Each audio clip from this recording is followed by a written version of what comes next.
Hey everybody, welcome to our channel, Keeping It Real, RV Life. Miss B here. Hope you're having a great day today. I want to share with you 10 things that I didn't know about RV life or that I find interesting about RV life. Probably some things that I should do that I'm learning.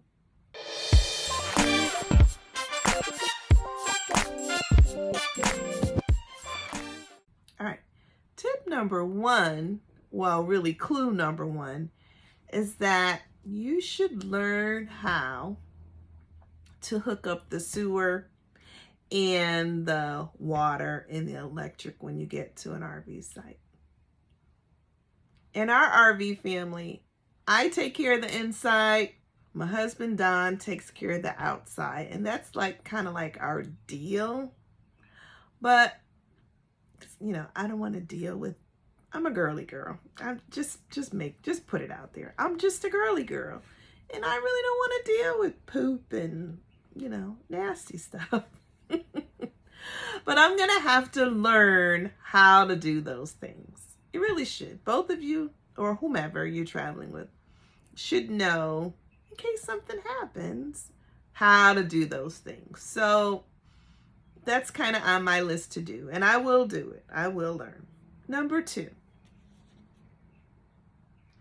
You can't forget to make sure that you haven't left things on the wall or out when you've packed up and you're ready to go on the road. So, like I said, we're new to RV life. I had made these like amazing checklists of things to do before you go.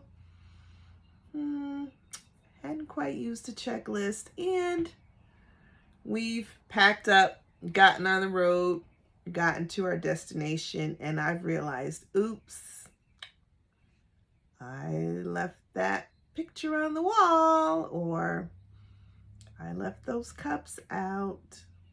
And unfortunately, one thing got broken, but luckily the other things I left out didn't get broken. But I have learned you have to check to see and to make sure that you've put away everything and taken everything down.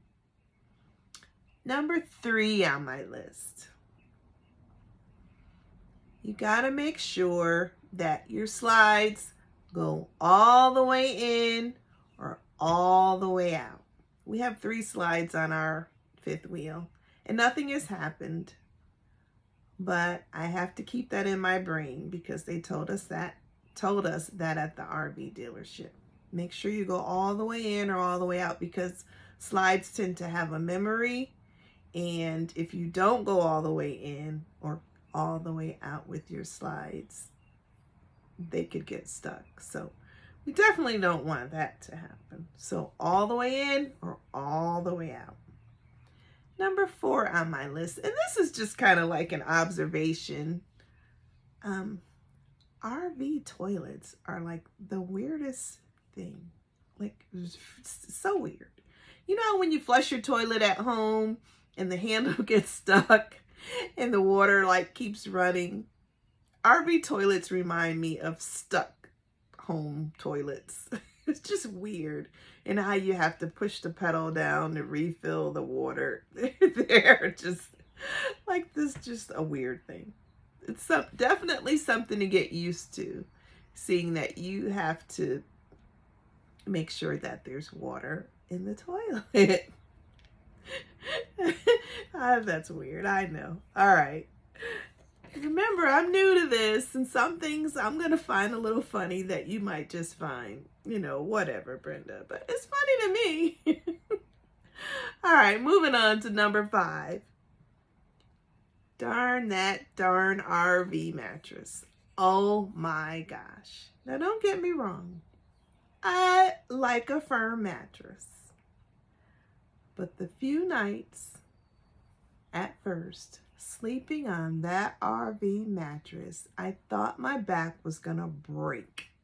It is horrible. I told my husband, I says, this has got to go, or we have to do something about this. So we bought a memory foam. I think it's like 4 inches thick or something. And I don't know, that might be a cheap one. I don't know. But I haven't slept on it yet. But I have kind of like tried it out. It's on the bed. When we go away for our trip soon, I will let you know how it feels.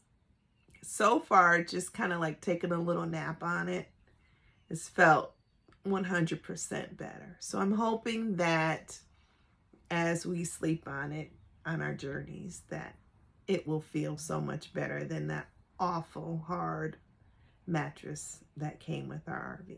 So buy a mattress topper or a feather mattress or something, or a new mattress for your RV. Number 6, don't shop, grocery shopping, as if you're at home. Oh my gosh, I've spent so much money on food that we really end up just bringing back home, and I end up cooking it and using it at home because I bought too much. It's just my husband and I. We don't need all this food, but coming from a big family and then being used to cooking for all of our kids, it's hard, since it's just the 2 of us now, to like scale that down. I just can't. If you have any tips on how you can help me to scale it down, I'd really appreciate it, because I just buy too much food. It doesn't get wasted, but when I'm buying it, the intent is for it to take with us and use on our trip, and I don't use it all.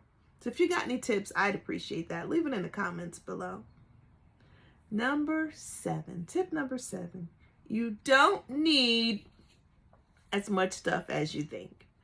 So in my earlier videos, I shared with you that when my husband and I were thinking about purchasing an RV, I went and I filled our garage with just one of everything. Probably one of everything that I had in my house, especially for kitchen gadgets and appliances. I brought one for the RV. And I'm learning that, may not need this. I'm not going to tell my husband that yet, though. But, you know, I'm finding that I really haven't used, or probably won't use, all the things that I brought here. So kind of take inventory, which I will do over time, and see, like, weed out what you need and keep what you don't.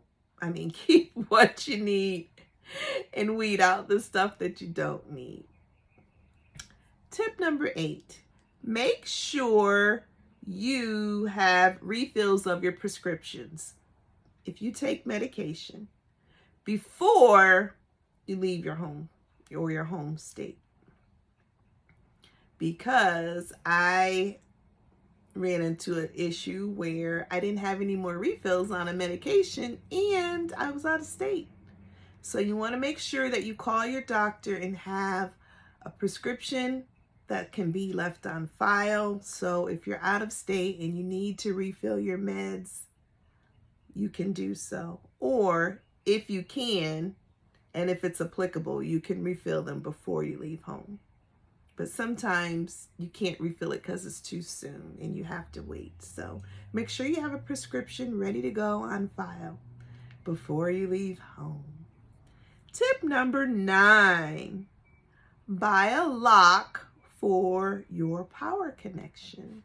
Again, we haven't had any issues, but we were told that's just a good idea, because those things are expensive. They cost a lot of money to replace. Well, much more than we want to spend to replace one.